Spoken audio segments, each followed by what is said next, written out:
മൈസൂരിലെ മൂന്നാമത്തെ ദിവസം നമ്മൾ നേരെ പോയത് വണ്ടി ഭ്രാന്തന്മാർക്കൊക്കെ ഇഷ്ടപ്പെടുന്ന ഒരു സ്ഥലത്തോട്ടേക്കാണ്. ഇവിടെ വരാൻ എനിക്ക് വലിയ ആവേശം ഒന്നും ഉണ്ടായിട്ടില്ല. എന്നാലും എല്ലാവരും വരുന്ന സ്ഥിതിക്ക് ഒരുമിച്ചങ്ങ് വന്നു. ഇവിടെ ഫസ്റ്റ് യൂസ് ചെയ്ത വണ്ടി മുതൽ ഇപ്പോൾ കറണ്ടായിട്ട് നമ്മൾ യൂസ് ചെയ്യുന്ന വണ്ടി വരെ ഇവിടെയുണ്ട്. ഈ സ്കൂട്ടി എനിക്ക് ഒത്തിരി ഇഷ്ടപ്പെട്ടു. ഈ വൈറ്റും പേസ്റ്റൽ കളർ വരുന്ന ആ ഒരു കോമ്പിനേഷൻ. 1937 ഇറങ്ങിയതാണ് ഈ റെഡ് കാർ. എന്തൊരു ലക്ഷറി ആയിട്ടുള്ള കാറാണല്ലേ കാണാൻ. ഇവിടെ കണ്ടതിൽ വെച്ച് വിന്റേജ് കാറിന്റെ കളക്ഷൻ എനിക്ക് ഒത്തിരി അങ്ങ് ഇഷ്ടപ്പെട്ടു.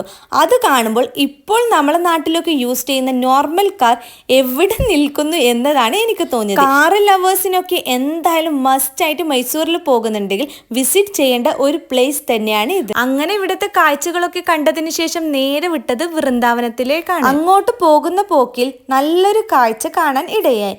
നല്ല പ്രകൃതിദത്തമായ ഭംഗിയും അതിൻ്റെ ഇടയിൽ ചെറിയൊരു കുഞ്ഞിക്കുളം പോലെയും അവിടെ കുറേ പേര് കുളിക്കുന്നതൊക്കെ കാണാൻ നല്ല ഭംഗിയുണ്ട്. വൃന്ദാവനത്തിലാണെങ്കിൽ ഇഷ്ടംപോലെ ടൂറിസ്റ്റുകളും ഉണ്ട്.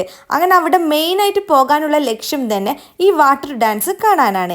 അങ്ങനെ അതും കഴിഞ്ഞ് നേരെ റൂമിലേക്ക് വിട്ടു.